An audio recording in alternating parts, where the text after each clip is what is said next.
Don't you dare call him your son. He's not even one of us." The words sliced through the air like glass, echoing in the empty hallway behind the chapel. The woman's voice was cold, polished, too calm for what she'd just said. Inside, laughter and music filled the air.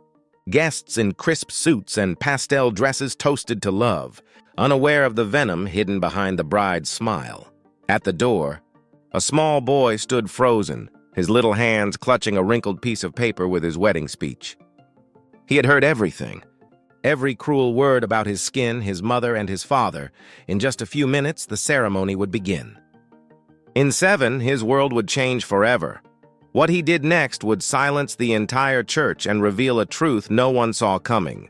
Have you ever overheard something so painful you couldn't stay silent anymore? Tell us in the comments. Before we begin, hit subscribe. It's appreciated. It was supposed to be the happiest day of his father's life. The small church was draped in white ribbons. Soft music floated through the air, and sunlight poured through stained glass, casting colors across the pews. 9-year-old Jordan sat quietly in the front row, his little suit jacket slightly oversized, his shoes freshly polished by his dad that morning. He was proud, more than proud.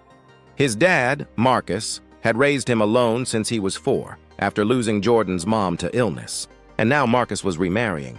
To Rachel, a woman who until that morning Jordan had believed truly cared about them both. Marcus worked hard, sometimes too hard, but everything he did was for Jordan.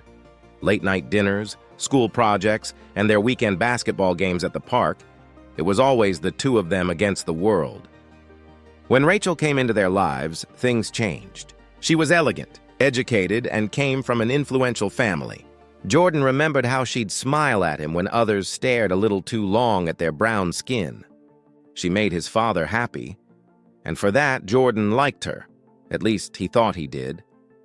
As the ceremony time approached, the church filled with guests from Rachel's side, people Jordan barely knew. They were polite, but distant. Some looked through him instead of at him. He felt it, that quiet kind of difference that people pretend not to notice. Still, he told himself it didn't matter. His dad looked so happy standing at the altar, straightening his tie, trying to hide his nervous grin. When Jordan was handed his little folded speech, something he'd spent all week memorizing, his heart swelled. It was short and simple, a thank you to Rachel for making his dad smile again, and a promise to be a good son. He practiced every word, whispering them to himself as he wandered the hallway before the wedding began.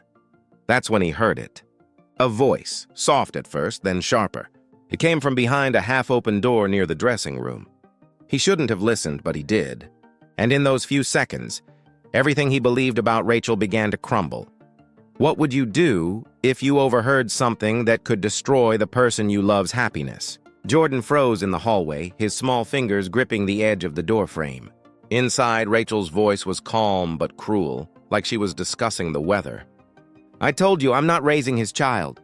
I agreed to marry Marcus, not adopt a reminder of his past." A man's voice, older, maybe her father's, answered in a low tone, "Then why go through with it?" Rachel sighed. "Because it looks good. His company trusts him, and once the papers are signed, I'll have access to what I need. After that, I'll make sure the boy is taken care of." She paused, the sound of her perfume filling the air as she adjusted her veil. "Besides, do you really think my friends would accept him in our home?" "People talk." Jordan's throat went dry. Him, the boy. They were talking about him. His chest tightened as if something heavy had settled inside it. He stepped back, trying not to make a sound, but his shoe squeaked against the polished floor. For a second, Rachel turned toward the noise, but she didn't see him. He ran, heart pounding, vision blurring, as the words replayed over and over in his head. Inside the church, the organ began to play. Guests turned in their seats, smiling as the doors opened. Rachel stepped out, radiant in white, her father walking beside her. No one could see the lie behind her smile. No one, except Jordan. He slid into his seat, silent, clutching his speech. His father looked back and gave him a wink, the same wink he gave before every basketball game, every bedtime story. It was supposed to mean everything's okay, but it wasn't. Jordan's stomach churned as the priest began to speak. Each word sounded distant, muffled by the pounding in his ears. "We are gathered here today." He glanced around the room. Everyone was smiling, lost in the moment. No one knew. Should he tell his dad? Should he stand up? He was only 9, but what he knew could change everything. Rachel reached the altar, her hand slipping into his father's. Her diamond ring sparkled under the light. But Jordan saw something darker, an emptiness behind her smile. The same lips that spoke kindness to his face had just promised to get rid of him. As the vows began, Jordan's fingers trembled around his paper. He could barely read the words through the blur in his eyes. Each "I do" felt like a lie, each cheer like a betrayal. The priest turned toward him, smiling. "And now, before we continue, young Jordan has prepared a few words for his father and new mother." The room applauded softly. His father looked proud, eyes shining, but Jordan didn't move. He could feel every heartbeat echoing in his chest, louder than the applause. He stood slowly, his little legs shaking as he walked to the front. Rachel's smile tightened. For a brief second, their eyes met. Hers were calm, confident that he'd stay quiet, that he was just a kid who wouldn't dare. But something inside him snapped. He thought of his mother, how she used to tell him to always speak the truth, no matter how much it hurt. He thought of his dad, who had sacrificed everything to protect him. And he thought of those words he'd just heard, words that burned too deep to ignore. He took a breath. The room waited. Would he really do it? Would a 9-year-old boy stop his father's wedding in front of everyone? What do you think happens next? Tell us below before we continue. Jordan stood at the altar, his heart hammering in his chest. The church was silent now, every guest watching as the small boy lifted the microphone with trembling hands. His father smiled, thinking he was nervous. Rachel's smile, though, faltered just slightly. She shifted her weight, fingers tightening around her bouquet. Jordan looked at his dad, then at her. For a moment, he couldn't speak. The words he'd planned to say, the ones about love, family, and new beginnings, vanished. Instead, all he could hear were the words he'd overheard. "He's not one of us." He swallowed hard. "I was going to say something nice," he began softly, his voice shaky but clear enough to carry through the room. "But I heard something." A murmur swept through the guests. Rachel's father sat up straighter. Marcus frowned, confused.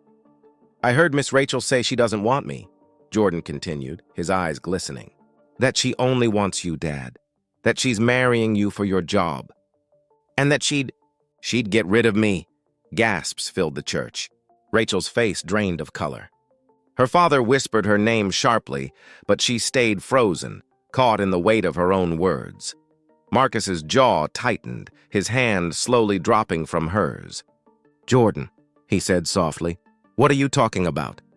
But before the boy could answer, Rachel spoke. Too quickly, too defensively. "He's lying."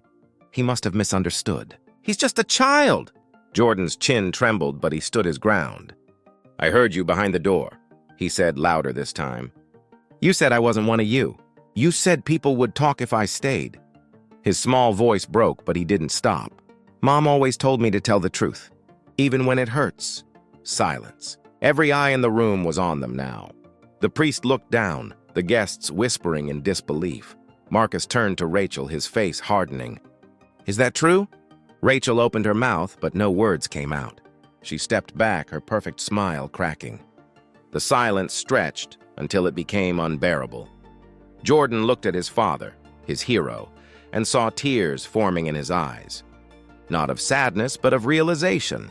He turned away from the altar, pulling his son into his arms. "It's okay, buddy," he whispered. "It's okay." Rachel's father stood, red-faced, muttering something under his breath before walking out. A few guests followed. The rest just stared, stunned, as the bride, the once picture-perfect woman, stood alone in front of the altar, her dream breaking in slow motion. The music had stopped. The only sound was the echo of Jordan's small sobs against his father's chest. What happens? Does Marcus call off the wedding right there, or does he give Rachel a chance to explain? What would you do in his place? Tell us below. The church felt hollow after the truth came out, like the air itself was holding its breath. Rachel stood motionless at the altar, her bouquet trembling in her hands. No one clapped. No one spoke. Only the faint hum of the lights filled the silence that followed Jordan's words. Marcus glared at Rachel, hurt in his eyes. "You promised to love my son," he said, voice cracking. Rachel faltered, but he stopped her. "Wedding's off." He took Jordan's hand and left, whispers trailing behind. Outside, Marcus knelt. "You spoke the truth, son," he said, wiping Jordan's tears.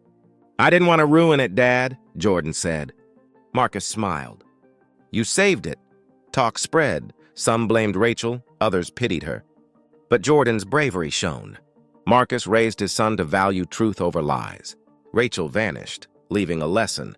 Courage, even from a child, shapes futures.